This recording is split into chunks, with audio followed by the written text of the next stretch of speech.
Good afternoon, viewers. It's another session. Today, I wanted to bring you a video, but before that, this is Peter from Sun Insurance Agency and Logistics. So, if it is your first time, please look at the content, and after you're done, consider to subscribe. If you are a returning subscriber, thank you so much for your continued support. So, today, I'm going to touch on a very sensitive topic on small business owners. This is those people who are interested in doing business in trucking for hire. From what I've done survey and research, about 90% of people who come from outside the country and people who are still in the United States, they have changed their businesses, and now the majority are doing trucking for hire. So today I wanted to do this video purposely to let other people know that you have options to still earn money from trucking even if you don't own a truck, even one truck. So the question is, or the topic is, how can you earn money from a trucking business when you don't own a truck?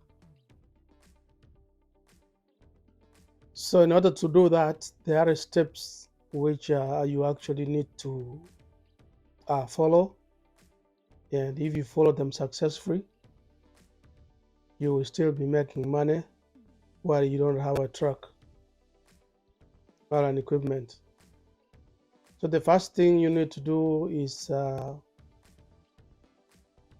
form a company, an LLC company or an incorporated company.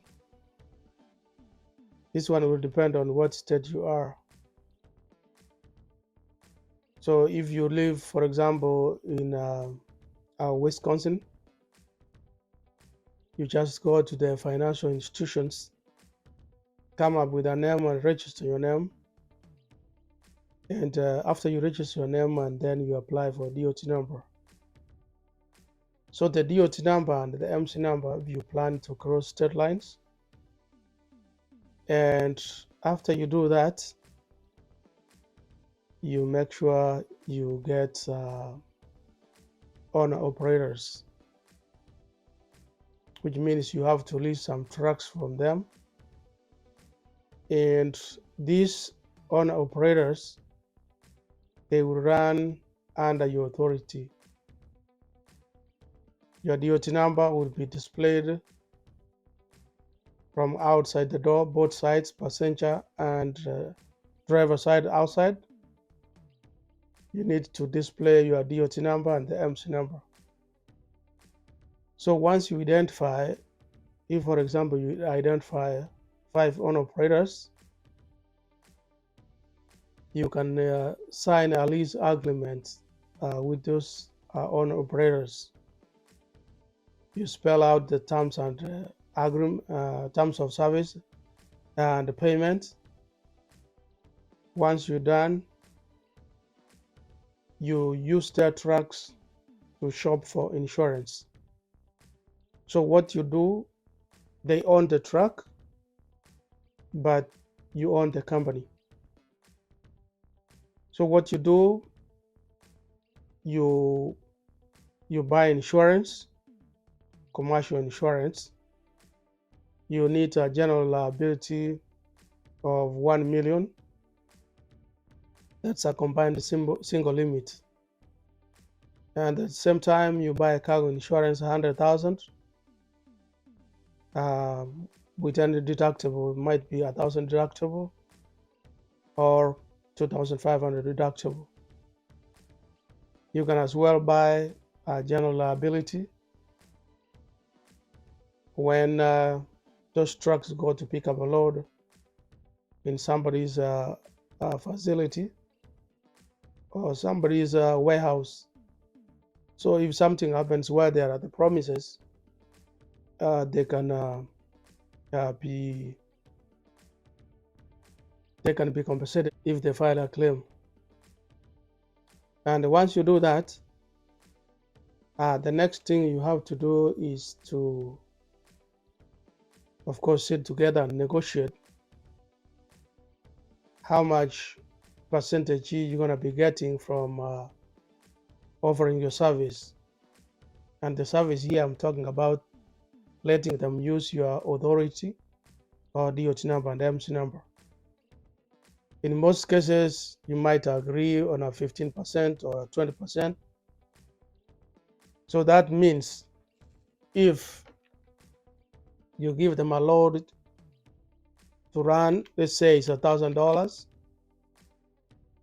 they run and you take a 20%,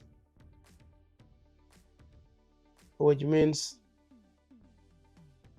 you get 20, you get 200, and they get paid $100.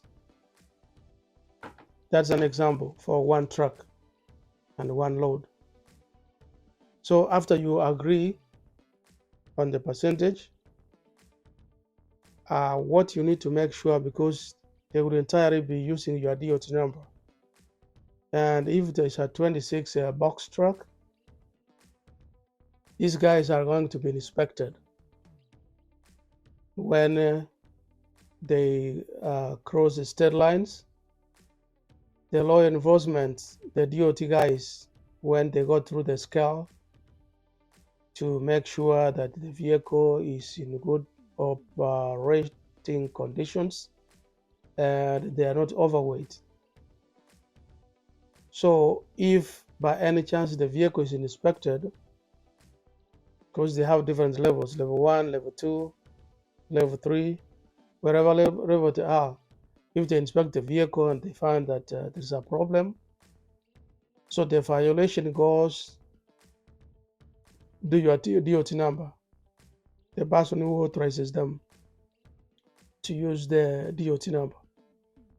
So this one is my recommendation. Like whoever you want to use your DOT number, make sure their vehicle passes an inspection. Let the vehicle, before you sign a contract, make sure that the vehicle goes to a certified mechanic. They check everything to make sure that the vehicle is mechanically sound, and they get them a sticker which you display on the windshield or from the side of the truck. It's usually 1 year. It's good for 1 year, and you can be cited if the police gets you that you are driving a vehicle without a vehicle being inspected. And this one helps to avoid any breakdowns, which can result in an accident in heavy traffic, and which can jeopardize your DOT number, and your rating might get problems. So that's what's very important you have to do. Since you don't own the truck, make sure that you agree that the owner of the truck is the one who's going to be taking care of mechanical breakdowns of the fuel.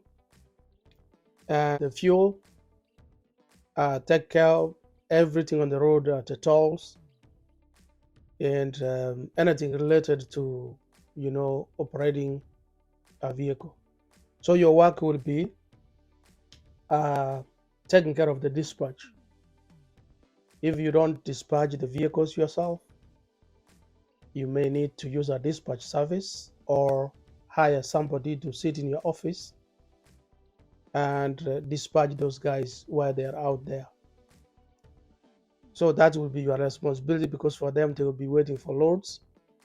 And your other responsibility as the owner of the authority, you do the invoicing. If you are using the factoring company for invoicing your freight bills, you will have to put the paperwork together and send it to the factoring company. I did a video about the factoring company. If you haven't seen it and you're interested, you can revisit my videos, which I have.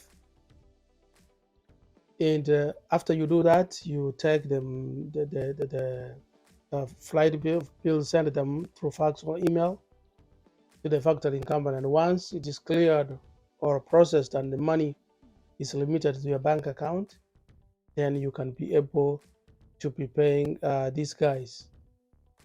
So that's a way, and it's a legal way I know, which you can make money without owning even a single truck. Because remember, if you have a DOT number, you have to have a unity.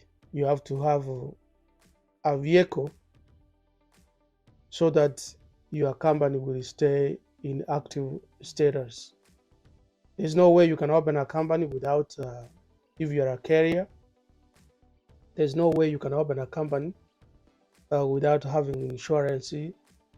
And to have insurance, you have to have a unity to put in so that this vehicle can be insured in case of anything. So briefly, that's what you need. Those are the steps you need to do.